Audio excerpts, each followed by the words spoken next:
Bonjour, je m'appelle Germain Drouin et je vous souhaite la bienvenue à une autre émission de la série 50 ans et après. Encore une fois, je remercie le Moulin Michel d'avoir l'hospitalité de nous accueillir dans leurs magnifiques locaux. Et je vous invite aussi à communiquer avec nous si vous avez des suggestions ou des commentaires à nous faire à l'adresse courriel qui est indiquée. Alors aujourd'hui, j'en suis à ma deuxième partie d'émission avec Mme Carole Belle-Rose. Bonjour, Mme Belle-Rose, et bienvenue. Bonjour, M. Drouin. Alors, on a vu la dernière fois qu'une des choses qui vous caractérisait dans la vie, c'est que vous étiez une personne optimiste et déterminée. Mais aussi, on ne l'a pas abordé directement, mais je pense que dans votre profil de carrière, il y a quelque chose qui ressort beaucoup, c'est la générosité, l'altruisme, l'ouverture aux autres. Et la preuve de ça, c'est que vous avez fait beaucoup de bénévolat dans votre vie. J'aimerais que vous me parliez du bénévolat. Qu'est-ce que ça représente? Qu'est-ce que ça apporte aux autres? Et qu'est-ce que ça vous apporte à vous? Dans un premier temps, j'aimerais savoir dans quel secteur vous avez exercé votre bénévolat surtout. Oui, au tout début de mon travail, c'est que j'ai commencé à travailler au niveau des femmes de carrière.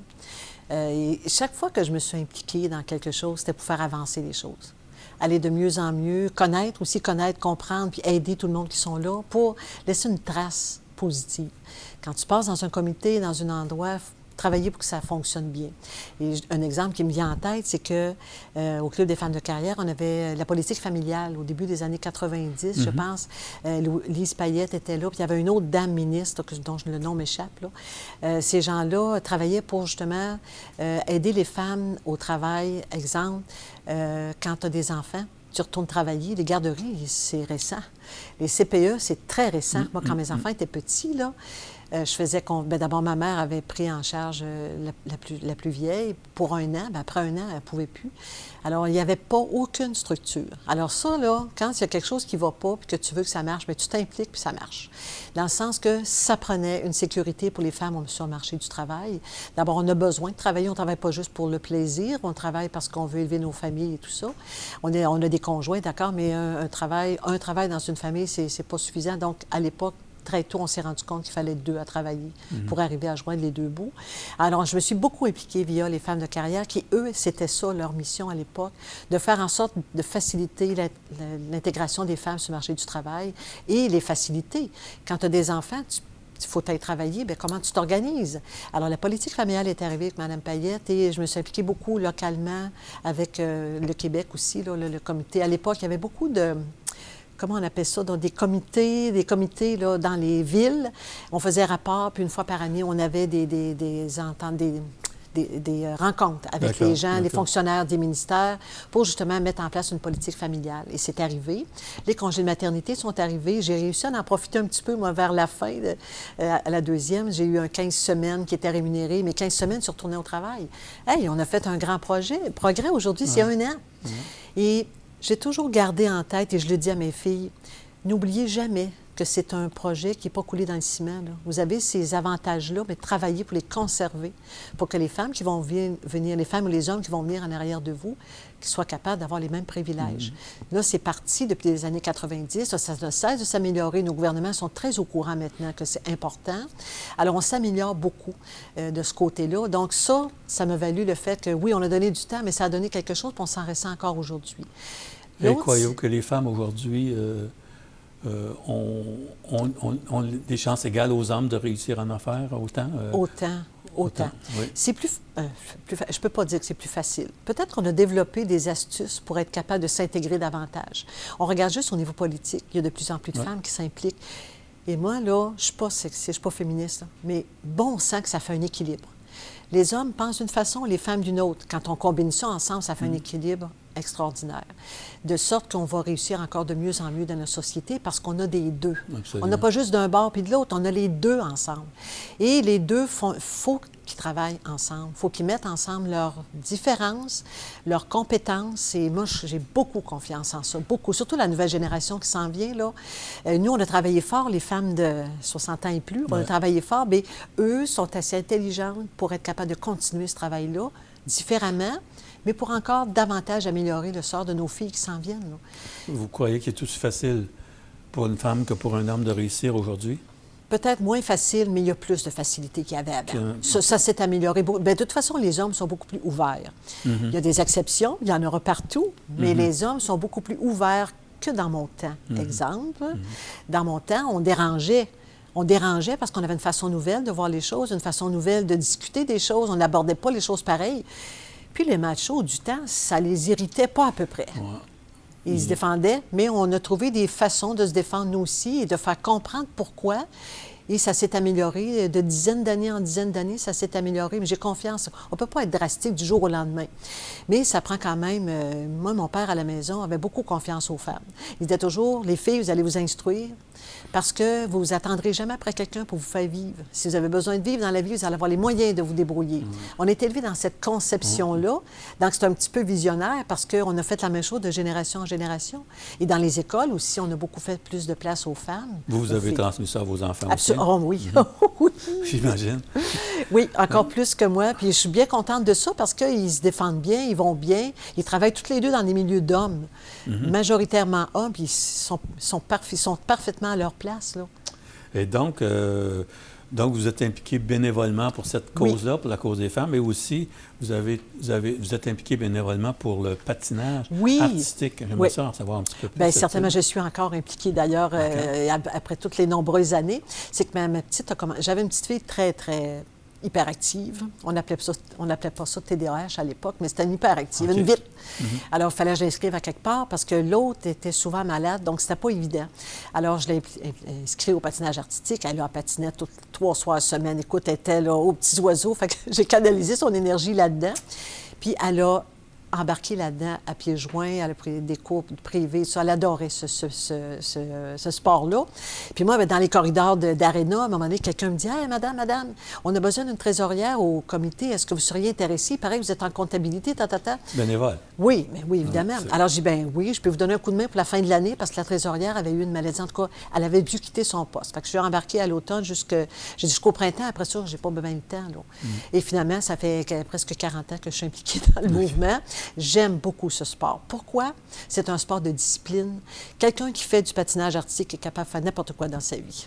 Parce que moi, j'aurais pas été capable de le faire. Honnêtement, là, tu es sur des patins. Bien, c'est parce que je suis un peu gênée, là, tu sais, physiquement. Là, je me dis, tu es tout seul dans la grande glace, tu fais toute ta routine avec ta musique, tout ça, tu as toutes sortes de... Je me dis, hey, ça prend tout un calibre de personnes pour faire ça. Puis je le pense encore.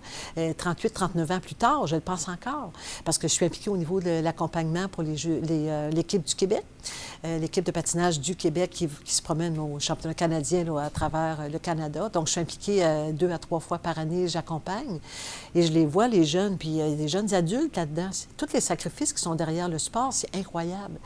Et je ne connais pas un patineur ou une patineuse qui n'a pas réussi dans la vie. Ils se sont tous très bien placés, ils sont beaucoup en communication au niveau des athlètes et des choses comme ça. C'est un sport qui est excessivement difficile. C'est une discipline qui demande beaucoup et une discipline dans laquelle tu es seul. Ouais. Quand tu es en gang, c'est une force. Ouais. Quand tu es seul, c'est toi qui fais la force. Sur tes épaules. Ouais. Puis quand tu te trompes, les juges te font des commentaires pas drôles. Ils ont raison, mais c'est dur. Alors, vous êtes impliqué là-dedans. Parce que ma fille était là. Parce que votre fille était là. Puis après, quand elle a terminé le patin, j'ai continué. J'ai continué parce que j'aimais ça. Puis je me suis fait un beau cercle d'amis, là. Des personnes de cœur, toutes des personnes qui sont comme moi, qui aiment rendre les autres heureux. Fait que je ne pouvais pas avoir mieux que ça. Donc, qu'est-ce que vous... Alors, donc, vous avez l'impression que vous leur apportiez quelque chose et que ça vous rapportait aussi quelque chose. Oui, et moi, je me dis... Eux, ça leur facilite la vie au niveau du sport. Tu es là. Puis moi, je me dis, Colin, c'est le fun parce que j'apprends d'eux autres. Je donne, mais je reçois aussi. Là. Quand on donne, quand on fait du bénévolat, tu reçois autant que tu donnes. Des fois plus. On reçoit plus qu'on peut donner. Mais il reste quand même que c'est un don là-dedans. Pourquoi c'est important pour vous de donner. Faire avancer les choses, faire Ouais. avancer. Tu es dans un sport pour que ça aille bien, que ça continue. Le petit peu que tu peux apporter, ça fait toute la différence. Parce que quand la vie, là, c'est pour ça que moi, je suis pas chialeuse dans la vie, parce que je me dis, regarde, quand quelque chose ne fait pas ton affaire, bien, implique-toi pour le changer. Au lieu de le critiquer, de le condamner, fais quelque chose pour que ça aille mieux. C'est toujours à partir de cette, de cette hypothèse-là que je démarre. Ça m'amène à vous parler de mentorat. Vous avez aussi fait un peu de mentorat. Oui, puis j'ai été mentorée aussi par la cellule de Nicolet. Oui, oui, oui. J'ai écouté. Quand je suis arrivée au Centre de la biodiversité, ça n'a pas été toujours rose. 4-5 ans après, là, j'étais comme un petit peu sur le bord de tout Après tomber. 4 ou 5 ans? Ah, écoutez, c'était pas Vous facile. étiez découragé? Bien, j'étais découragée. OK. Ça marchait. Mais écoutez, c'était tellement de base. Hein. C'était de base qu'est-ce qu'on avait. Ouais. Puis pour épater, pour compétitionner avec tout le monde, te faire connaître, ça prenait bien plus que ça. J'étais un peu démolle. Il fallait tenir ça à bout de bras tout le temps, j'imagine. Oui, puis là, je commençais à plus avoir de ressources. OK. Jusqu'au moment où j'ai quelqu'un qui s'en vient de la SADC, c'est Joanne. Je ne me rappelle pas de notre famille. Joanne s'amène à un moment donné pour faire une visite de courtoisie pour la SADC. Et là, je dis, moi, je suis mon voyage. Je suis tannée, je ne resterai pas plus longtemps. À la fin de l'année, là, je vais être partie. OK. Pourquoi? Je ne sais plus quoi faire. J'ai tout essayé, puis j'ai pas d'argent. Tu peux rien faire, pas d'argent. Puis là, on a beau aller ici et là, faire des soupers bénéfices, des ci, des ça. Il y a beaucoup de partenariats, mais garde, j'en vois pas le bout. Mais comme je suis une personne qui ne lâche pas, je suis très tenace. J'essayais de trouver une solution, puis finalement, c'est elle qui me l'a apportée. Elle me dit, écoute, t'aimerais-tu ça avoir l'air d'un mentor? Finalement, oui.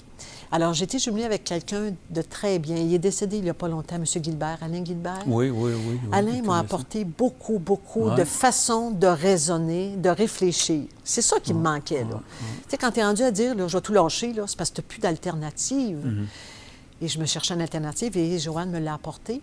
Alors, j'ai fait on est allé déjeuner quelques fois, puis on a jasé beaucoup, là, intérieurement. Pourquoi? Tu sais, travailler avec un conseil d'administration, c'est pas évident. Tu sais, tu as 10, 12, 13 patrons. Ils veulent tous que ça marche, mais en tout cas, c'était pas facile. Ouais. J'avais de la misère à tout composer avec ça, puis j'en avais un petit peu ras-le-bol, là. Jusqu'au moment où là, il m'avait fait prendre conscience que qu'est-ce qu'il faudrait que je fasse de gros pour que ça marche. Parce qu'on ne peut pas rester petit comme ça, il faut grossir, il faut agrandir, il faut que j'aille du monde, Pourquoi tu ne le mets pas en place? Et là, c'est comme ça, j'ai pris un nouveau cheminement dans ma tête. Dire, écoute, oui, c'est comme ça qu'il faut s'en aller. Alors, on a agrandi en 2008-2009, on est devenu 12 mois par année. On a continué à fonctionner. En 2019, bien, on a agrandi une autre fois. On a eu l'Écho des origines qui est arrivé. Et là, l'Écho des origines nous a mis au monde parce qu'on est devenu musée scientifique reconnu par le ministère de la Culture et des Communications parce que, justement, on a fait l'exploit en tant que centre d'interprétation d'avoir une exposition numérique dans le bois le soir, toute numérique. Et ça a donné beaucoup de points. Alors, on a fait une demande, puis on a été agréés. Alors, on est reconnu par le ministère de la Culture de la province de Québec. C'est pas juste basique de base, tu sais, c'est beau, Bécancour, c'est le fun. Mais quand tu peux sortir de ton milieu, dire au niveau provincial, on est reconnu. Et là, on est à tous les niveaux. Donc, ça nous a aidé énormément. D'ailleurs, ça va bien depuis ce temps-là. Bon, je sais que vous êtes très, très fiers de ce qui est en train de se produire au musée. Qu'est-ce que ça vous apporte à vous, là, personnellement, cette réalisation-là? C'est une satisfaction. C'est une satisfaction personnelle de me dire... J'ai toujours voulu faire avancer les choses, faire bouger les choses, mais là, j'ai réussi à partir de tout petit, arriver aujourd'hui à un endroit qui est très crédible. On a une notoriété nouvelle et en plus, j'ai créé une équipe. Une équipe de jeunes qui sont tous en bas de 30 ans, donc je pourrais tout être leur grand-mère, mais je leur laisse ça en disant, bien, vous avez un emploi pour longtemps.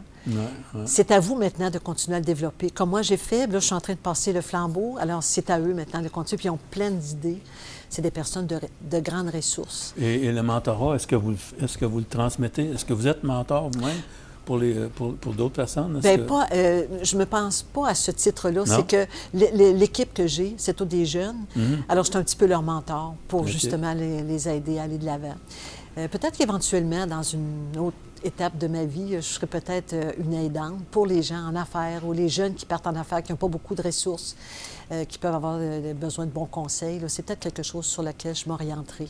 Et mettons, juste pour terminer sur le centre de la biodiversité, quel Quelle est la chose la plus importante que vous avez faite, d'après vous, pour contribuer à son succès? Est-ce qu'il y a une chose en particulier qui a fait la différence dans votre contribution au centre de D'abord, sa mission, renforcer la mission, toujours travailler dans le sens de la mission de protéger la planète, de protéger l'environnement. Puis aujourd'hui, c'est très à la mode, le mot biodiversité. Très à la mode, les gens savent de quoi on parle.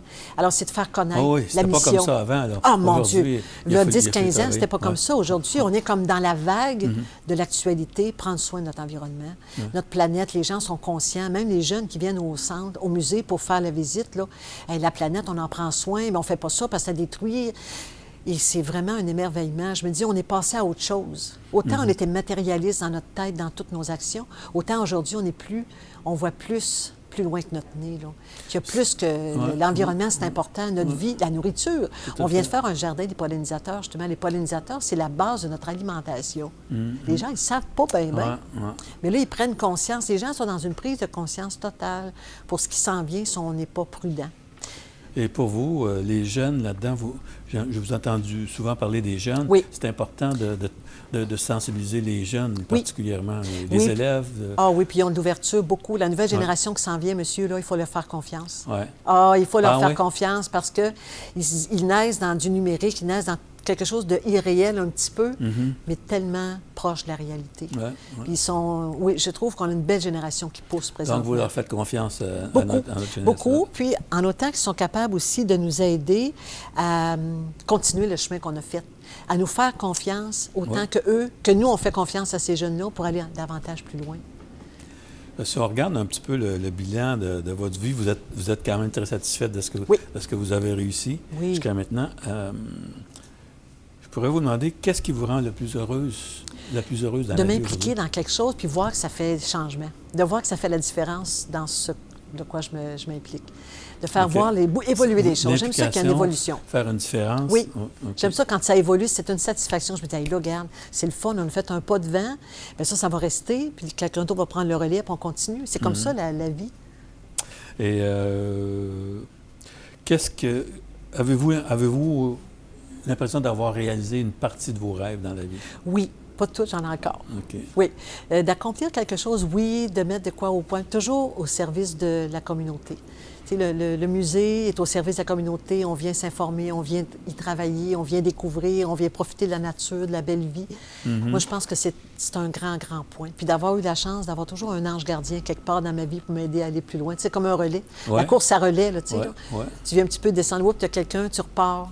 Je pense que c'est ça, le plus bel accomplissement. Puis je pense que ça vaut la peine. La vie vaut la peine d'être vécue parce qu'il y a tellement de belles surprises. Alors, parlant de ça, comment vous entrevoyez votre avenir là, à partir de maintenant? Oui, Est-ce que vous voyez... c'est que là, je suis dans une transition. Ah oui? Dans une transition dans le sens que, oui, éventuellement, je peux prendre ça un petit peu plus relax. Le stress de savoir si on arrive... Je veux changer de stress. Vivre un peu pour moi, là. Parce qu'avec toutes ces années, les dizaines s'accumulent, puis il n'en reste plus beaucoup en avant. Beaucoup plus en arrière qu'en avant. Alors, je veux prendre ça un petit peu plus cool. Continuer à m'impliquer, par exemple. Pas arrêter. Je ne suis pas une personne à arrêter. Arrêter, c'est mourir dans la tête à moi. Mais faire quelque chose qui m'interpelle. Donc, il y a une nouvelle orientation qui se dessine pour vous prochainement. Oui, m'impliquer dans le milieu encore. Le milieu où il y a tellement de besoins sur la Terre. Là. Je pense qu'il y a un moyen de se trouver un créneau pour donner un coup de main, pour donner une chance aux gens de rendre les gens plus heureux. Aujourd'hui, vous n'avez plus besoin de parler de réussite professionnelle parce que vous considérez que c'est arrivé chez vous. Oui. Est-ce que dans votre vie, entre la famille et la profession, est-ce qu'il y avait comme une espèce de conflit ou si les deux pouvaient aller de pair? Les deux pouvaient aller de pair parce que j'avais un conjoint assez exceptionnel. Okay. Je vous avoue franchement que si je n'avais pas eu le même conjoint, qui est très ouvert. D'abord, ça, c'était clair quand on a commencé notre vie à deux. Là, je ne veux pas avoir de barrière. Ouais. Je sais ce que j'ai à faire, je sais jusqu'où je peux aller, mais il ne faut pas que tu dises « Ah, ben là, tu ne devrais pas faire ça. » C'est des choses qu'il ne faut pas me dire. C'est quelque chose qu'il ne faut jamais... C'est quelque chose qui est tabou pour moi. Il a compris rapidement c'est quoi je voulais dire. Okay. Mais... Je suis une personne très loyale, très fidèle. C'est dans toute ma conception de vie. Alors, c'est sûr qu'il y a une limite. On travaille, mais il y a toujours un temps pour la famille. un temps pour le conjoint. Tu sais, chaque chose, on ne peut pas négliger. C'est sûr qu'en arrivant au Centre de la biodiversité, j'ai négligé beaucoup de côté familial parce que mes filles étaient grandes, ils étaient à l'université les deux. Puis j'avais convenu avec lui que j'avais quelques années à faire beaucoup de boulot. OK. Il était conscient de ça. Puis dans sa tête, il disait, si elle fait ce qu'elle aime, elle va être heureuse. Si je ne fais pas ce que j'aime, comment ça va aller? Tu sais, il était peut-être brillant dans son affaire. Là. Tu dis, écoute, je pense qu'il faut... on s'est toujours beaucoup respecté. J'ai toujours pensé, moi, qu'un couple, c'était une association de gens qui se respectent, qui font des choses intéressantes, d'égal à égal, toujours. On est toujours là pour s'entraider. Un est là. Quand l'autre a besoin, l'autre est toujours là. Fait que moi, c'est notre conception à nous. Et je pense que c'est ça qui a fait que j'ai eu la chance de réussir comme je l'ai fait. Parce que j'avais pas vu un conjoint qui avait de l'ouverture, qui aurait dit, ah, ben là, t'es jamais là, parce que là, depuis 20 ans, il peut dire que je n'ai pas souvent été là. Et c'est ça qui a fait ma réussite, puis je le reconnais aujourd'hui. Je le reconnais. Tu fais jamais rien toute seule. Tu as toujours quelqu'un derrière toi ou à côté de toi qui t'aide à aller plus loin. Mais surtout, en fait, si on parlait, mettons, d'une femme qui est seule, elle n'a pas besoin nécessairement d'un conjoint, mais lorsque tu as une famille à gérer, faut que tu composes. À ce moment-là, les deux, la responsabilité, on peut dire que dans ce cas-là, derrière chaque grand homme, il y a une femme, mais derrière chaque grande femme, il y a un homme aussi. Absolument. Moi, je crois à ça beaucoup, beaucoup. Parce que tu ne peux pas rien faire tout seul. Oui, quand tu es célibataire toute ta vie, tu fais ce que tu veux, il n'y a pas de problème, tu n'as pas de compte à rendre à personne. Mais quand tu as des jeunes enfants, et moi, je me souviens d'être allée à des conférences pour les femmes de carrière. Justement, j'avais mon bébé de 3-4 mois. J'avais une conférence à donner. Fait que les filles ont dit, amène tes enfants, on va s'en occuper. Bien, au gouverneur, à l'auberge des gouverneurs, en arrière, Doris Samel, qui était journaliste à l'époque au Nouvelliste, elle s'occupait de mes deux filles en arrière parce que moi, en avant, j'avais une conférence à faire. Puis ils ont pris une photo, puis ils ont mis ça sur le journal. Ils disaient, les femmes, qu'est-ce qu'ils doivent faire pour réussir à faire ce qu'ils veulent faire? Puis j'ai gardé l'article. Écoute, ça date de 80, 81 à peu près, c'est loin. Fait que là, il disait, maman est au travail, mais quelqu'un s'occupe des enfants. Puis il était dans le fond de la salle avec Doris. Tu sais, c'est des beaux souvenirs, ça. Je me dis, garde les femmes, on est solidaires. C'est important.